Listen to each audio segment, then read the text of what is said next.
ಶ್ರೀರಾಮಕೃಷ್ಣ ವಚನವೇದ ಗುರು ಶಿಷ್ಯ ಎಂಬ ಮೊದಲನೇ ಅಧ್ಯಾಯದ ಕಡೆಯ ಭಾಗ. ಮೂವರು ಕುಟೀರದ ಮಾರ್ಗವಾಗಿ ಪರಮಹಂಸರ ಕೊಠಡಿ ಕಡೆ ಬರುತ್ತಿದ್ದಾರೆ. ಕುಟೀರದ ಹತ್ತಿರ ಪರಮಹಂಸರು ಮಾಸ್ಟರಿಗೆ ಹೇಳಲಾರಂಭಿಸಿದರು. ನೋಡಿ, ರೈತರು ಜಾತ್ರೆಗೆ ಹೋರಿಗಳನ್ನು ಕೊಂಡುಕೊಂಡು ಬರಲು ಹೋಗುತ್ತಾರೆ. ಅವರು ಒಳ್ಳೆಯದಾವುದು ಕೆಟ್ಟದಾವುದು ಎಂಬುದನ್ನು ಸರಿಯಾಗಿ ಗುರುತಿಸಬಲ್ಲರು. ಬಾಲದ ಹತ್ತಿರ ಕೈಯಿಟ್ಟು ನೋಡುತ್ತಾರೆ. ಕೆಲವು ಹೋರಿ ಆಗ ಸುಮ್ಮನೆ ಬಿದ್ದುಕೊಳ್ಳುತ್ತವೆ. ಅಂಥವನ್ನು ಕೊಂಡುಕೊಳ್ಳುವುದಿಲ್ಲ.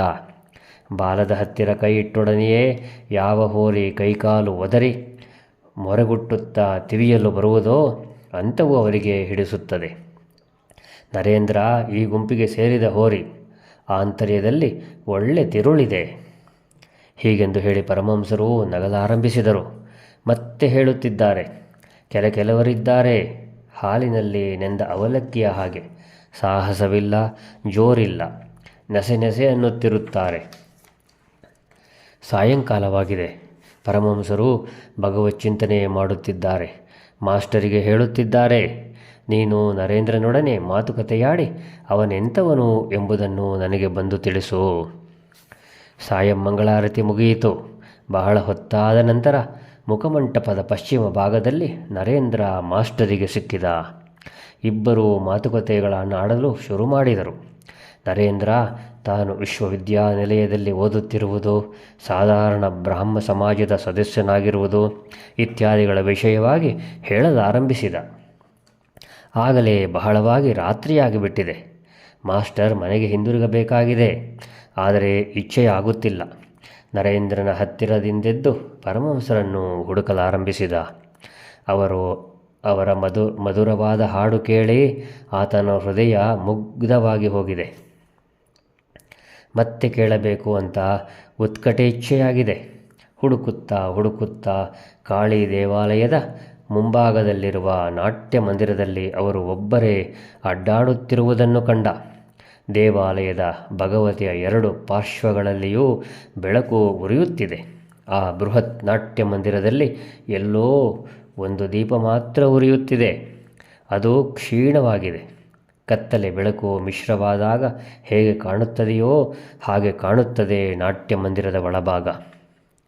ಪರಮಹಂಸರು ಹಾಡು ಮಾಸ್ಟರನ್ನು ಮಂತ್ರಮುಗ್ಧ ಸರ್ಪದ ಹಾಗೆ ಮಾಡಿಬಿಟ್ಟಿದೆ. ಒಂದು ವಿಧವಾದ ಸಂಕುಚಿತದಿಂದ ಪರಮಹಂಸರನ್ನು ಕೇಳುತ್ತಿದ್ದಾನೆ. ಮತ್ತೆ ತಾವು ಹಾಡುತ್ತೀರೇನು? ಪರಮಹಂಸರು ಸ್ವಲ್ಪ ಹೊತ್ತು ಆಲೋಚಿಸಿ ಹೇಳುತ್ತಿದ್ದಾರೆ, ಇಲ್ಲ, ಈ ದಿನ ಇಲ್ಲ. ಬಳಿಕ ಏನನ್ನೋ ಜ್ಞಾಪಿಸಿಕೊಂಡವರಾಗಿ ಹೇಳುತ್ತಿದ್ದಾರೆ, ಹಾಗಾದರೆ ಒಂದು ಕೆಲಸ ಮಾಡು. ನಾನು ಕಲ್ಕತ್ತಾದಲ್ಲಿರುವ ಬಲರಾಮನ ಮನೆಗೆ ಹೋಗಬೇಕಾಗಿದೆ. ನೀನು ಅಲ್ಲಿಗೆ ಬಾ, ಅಲ್ಲಿ ಹಾಡು ಕೇಳುವೆಯಂತೆ. ಮಾಸ್ಟರ್ ಒಪ್ಪಿಕೊಂಡ. ಶ್ರೀರಾಮಕೃಷ್ಣರು, ಬಲರಾಮ ನಿನಗೆ ಗೊತ್ತೇ? ಮಾಸ್ಟರ್, ಇಲ್ಲ, ಗೊತ್ತಿಲ್ಲ. ಶ್ರೀರಾಮಕೃಷ್ಣರು, ಆತನ ಮನೆ ಗೋಸ್ಪಾರಾದಲ್ಲಿ. ಮಾಸ್ಟರ್, ಒಳ್ಳೆಯದು, ಪತ್ತೆ ಮಾಡಿ ಬರುತ್ತೇನೆ. ಮಾಸ್ಟರೊಡನೆ ನಾಟ್ಯ ಮಂದಿರದಲ್ಲಿ ನಡೆಯುತ್ತಾ ಇದ್ದ ಹಾಗೆಯೇ ಪರಮಹಂಸರು ಆತನಿಗೆ ಹೇಳುತ್ತಿದ್ದಾರೆ, ನಿನಗೊಂದು ಪ್ರಶ್ನೆ ಹಾಕಬೇಕೆಂದಿದ್ದೇನೆ. ನನ್ನ ಸಂಬಂಧವಾಗಿ ನಿನ್ನ ಅಭಿಪ್ರಾಯವೇನು? ಮಾಸ್ಟರ್ ಸುಮ್ಮನೆ ಇದ್ದಾನೆ. ಪರಮಹಂಸರು ಮತ್ತೆ ಆತನನ್ನು ಕೇಳಿದರು, ನಿನಗೇನನ್ನಿಸುತ್ತದೆ? ನನಗೆ ಎಷ್ಟಾಣೆಯ ಜ್ಞಾನ ಇದೆ? ಮಾಸ್ಟರ್, ಆಣೆ ಎಂದು ಹೇಳಿದಿರಲ್ಲ, ಅದು ನನಗೆ ಅರ್ಥವಾಗುತ್ತಿಲ್ಲ.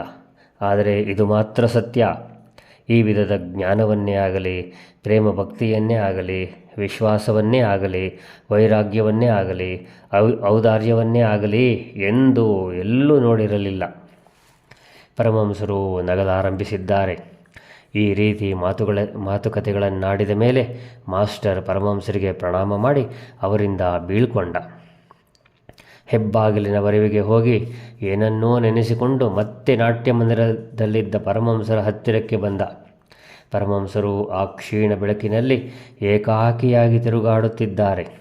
ಒಬ್ಬರೇ ನಿಸ್ಸಂಗವಾಗಿ ಮೃಗರಾಜ ಅರಣ್ಯ ಮಧ್ಯದಲ್ಲಿ ಸ್ವೇಚ್ಛೆಯಿಂದ ಏಕಾಕಿ ತಿರುಗಾಡುತ್ತಿರುವುದೋ ಏನೋ ಎಂಬ ಹಾಗೆ. ಆತ್ಮಾರಾಮರು ಸಿಂಹಕ್ಕೆ ಒಂಟಿಯಾಗಿ ತಿರುಗಲು ಇಚ್ಛೆ, ಅನಪೇಕ್ಷರು. ಮಾಸ್ಟರ್ ಆಶ್ಚರ್ಯಚಕಿತನಾಗಿ ಮತ್ತೆ ಆ ಮಹಾಪುರುಷನನ್ನು ನೋಡಲಾರಂಭಿಸಿದ.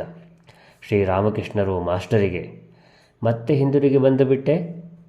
ಮಾಸ್ಟರ್, ಬಹುಶಃ ಅದು ದೊಡ್ಡ ಮನುಷ್ಯರ ಮನೆಯೇ ಆಗಿರಬೇಕು. ಬಿಡದೆ ಹೋಗಬಹುದು. ಅದಕ್ಕಾಗಿ ಹೋಗದಿರುವುದೇ ಮೇಲು. ಇಲ್ಲಿಗೆ ಬಂದು ತಮ್ಮನ್ನು ನೋಡುತ್ತೇನೆ. ಶ್ರೀರಾಮಕೃಷ್ಣರು, ಏಕೆ ಹಾಗೇಕೆ ಯೋಚಿಸುತ್ತೀಯೇ? ನನ್ನ ಹೆಸರು ಹೇಳು. ನನ್ನನ್ನು ನೋಡಬೇಕು ಅಂತ ತಿಳಿಸು. ನನ್ನ ಹತ್ತಿರಕ್ಕೆ ಯಾರಾದರೂ ಕರೆದುಕೊಂಡು ಬರುತ್ತಾರೆ. ಮಾಸ್ಟರ್ ಒಪ್ಪಿಕೊಂಡು ಮತ್ತೆ ಅವರಿಂದ ಬೀಳ್ಕೊಂಡ. ಜೈ ರಾಮಕೃಷ್ಣ.